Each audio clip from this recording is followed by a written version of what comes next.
so you guys know I love list season. I give up. Listeners out there know I love list season. Top 10 quarterbacks, top loudest stadiums, best uniforms, all the stuff that college football people have to make in the offseason when there's no football to talk about. I saw a list yesterday by a publication who I won't give credit for here because the list is so bad I shouldn't dignify this publication that's named after a day of the week in a location of the United States. The list was so bad, we're not going to talk about their list because it was so bad. But I love the idea. It's just, good, feel-good, open-hearted stuff today. No Mississippi picks. I mean, I guess unless you want to fight it. But your top 5 best traditions in Southeastern Conference football. And no, Texas losing cannot be one. They're not in the league yet. But that would be one of my top 5. It will establish itself quickly. Your top 5 favorite traditions in the SEC. And I want to hear yours outside of what we do here. We know we got good stuff here. What are your favorite around the league? I have 4. Yeah, I've got 5. Can I go in no particular order? Yeah. The Texas A&M band and sawing Varsity's horns off. For all the fun that we make of it when 104,000 people interlock shoulder to shoulder and sway back and forth, alternating rows, it is a scene. It's an absolute scene. War Eagle, 87,000 people circling their palms in the air as the Eagle circles around Jordan-Hare Stadium. Calling Baton Rouge, it's so cool when they play that in a night game and get the whole place going. Dixieland Delight, and running through the T in Knoxville. Those are my 5. We're out of time because we wasted too much time and the power went out. We'll get yours when we come back. Heat, is that what's causing the power surges? That one actually happened during the break, and we lost it all again. Oh, he's frozen again. Yeah, sorry. Look at that picture. Great. Sure, this is going to be save lovely. that one. The tweet is, "What is Richard looking at?" Yes, I got to hurry up and do it. Yeah, hurry up! It's trying to refresh right now. Uh-oh, you must have already screenshot. I can get the image. Hold on, I got the image. If you want to be a part of the conversation, you can join us on the C Spire text line at 601-879-4395. Again, 601-879-4395. So the question on the table, Borky did not like this publications list, so he thought we should come up with our own. Your 5 favorite SEC football traditions not related to Mississippi State or Ole Miss. I actually want to amend one. I went with calling Baton Rouge, and I actually think I'm going to take that one off the table, but I'm going to stick with LSU.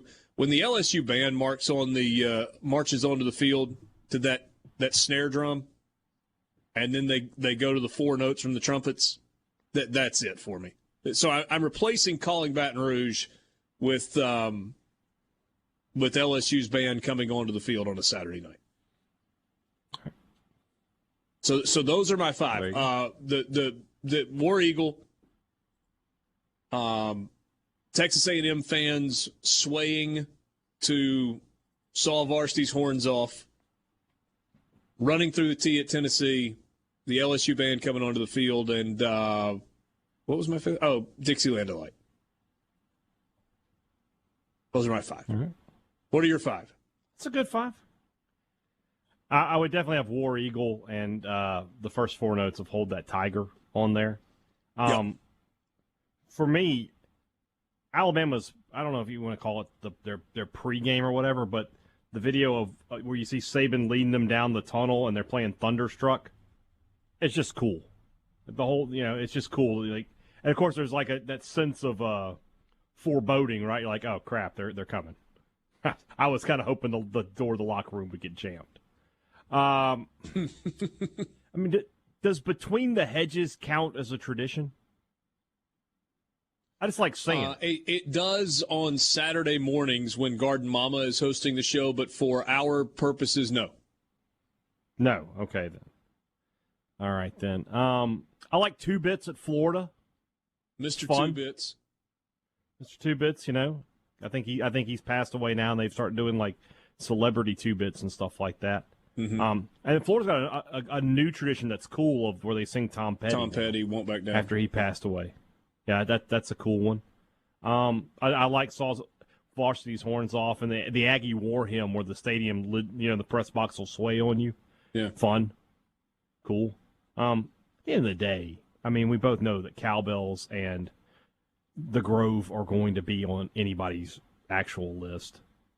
Trying to think that the Power Tee is a good one, and the checkered end zones at Tennessee, something unique. Not a lot of people do that. I don't think anybody else does that. Fresno State with red and white. Do they do checkered? Okay, it's a red and white checkerboard end zone in Fresno. I like South Carolina with the 2001 entrance. That's a cool one. And you can't list every tradition it was your 5 favorite. I'm just on a roll. You guys, Borky, give me your 5. You guys have left off what's probably my favorite one, the Lone Trumpeter. It's a good one. It's a good one. That's I've been to one Georgia game in my life, and I'm not a fan. Could not have cared less. Toured the campus for about 6 hours before we realized I'm not getting in. We can't afford it. But man, I got chills for the Lone Trumpeter before a Georgia game. That was awesome. You know what? Yes, I am willing to remove running through the T and replacing it with the solo trumpeter. That one. That is awesome. It's really cool. Hey, and by the way, low-key good, like low-key off the radar, my old Kentucky home in Lexington is really, really good also. It kind of has that same vibe as the trumpeter. And by the way, one of the coolest sports moments of I think in our lifetime was the open to College Game Day in 2020 when they were live from the Masters with no fans there. And the lone trumpeter inside Sanford Stadium with the opening notes to the Masters theme song. Mm-hmm. I just, as I said that, had chill bumps run up and down my body. Anyway. That was an awesome crossover. I didn't know if it was going to work or not, and it worked. It really did that day. But anyway, Lone Trumpeter, my number 1. A couple of these are tailgate centered. Florida, Georgia, I went to, which has now been shut down. I pre-gamed at Frat Beach is what they called it, but where Florida and Georgia students would go to St. Simon's Island and party on the beach before the game. That was the most fun I've ever had before a football game, probably in my life. It was a blast. But the whole concept around Florida, Georgia is pretty cool. Stadium divided in half, all that. Another low-key one, Vol Navy. Pre-gaming on a boat before a football game is pretty cool. War Eagle, Spirit, isn't that what the bird's called? When Spirit's flying around the stadium, that's another a chill bump kind of moment where it's flying, and then, of course, they have to say hey because everybody at Auburn says hey all the time. But that whole thing was really, really cool. And Texas A&M's band is awesome. So that's my top 5.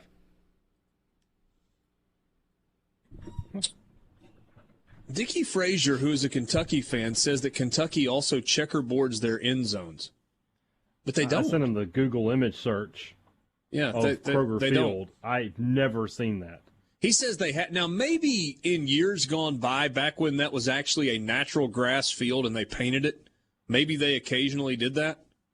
But Kentucky now has an artificial surface, and they've got Kentucky in one end zone and Wildcats in the other. Or maybe it's just Kentucky in both. I think it says Kentucky in both end zones. It says Kentucky in both end zones. Yeah, Kentucky in blue. It's a field of blue with Kentucky painted in white in both end zones. So, Maybe, again, maybe there was a point somewhere in the past, because, Dickie, I kind of vaguely remember that. But it's been a long time since Kentucky's had a checkerboard end zone. I don't. Ugh. Like I did a Google search for Kentucky Wildcats checkerboard end zone, and nothing's coming up. Fresno's. I think I'm right about Fresno State. I mean, Tennessee is obviously the. Yeah, Fresno does. I'm not sure if there's an. Who is that? Is that Iowa or Maryland? Maybe with a black Maryland and gold state checkerboard? flag has the checkerboard though. Okay. Yeah. Anyway, it's a fun conversation, Borky. I mean, and it kind of gets your juices going a little bit when you start thinking about college football. Because that's what makes college football different, right? I'm a huge NFL fan. I love the NFL because of the football. I think the actual football is 5 times better than the actual football in college football. And some people disagree with that. That's fine. But I love watching the NFL so much more than I love watching college football. But I've been to 5 NFL stadiums in my life. The games themselves are not anywhere close to as fun. Not anywhere close. Like, the Superdome was my favorite NFL game I've ever been to. Music playing, people dancing, great vibes with the crowd and stuff. Not a college football game. It cannot touch a college football game. Every NFL stadium I've been to does not touch your typical Saturday SEC versus SEC team. Doesn't come close. That's what makes college football great, is all the other stuff around the games. There's nobody in college football that has the extensive list of traditions that Texas A&M has. And we can make jokes about cults and all of that stuff. I get it. But for a big game, they have 50,000 people show up at midnight the night before a game for yell practice. And they have you got to get into the stadium early to see it.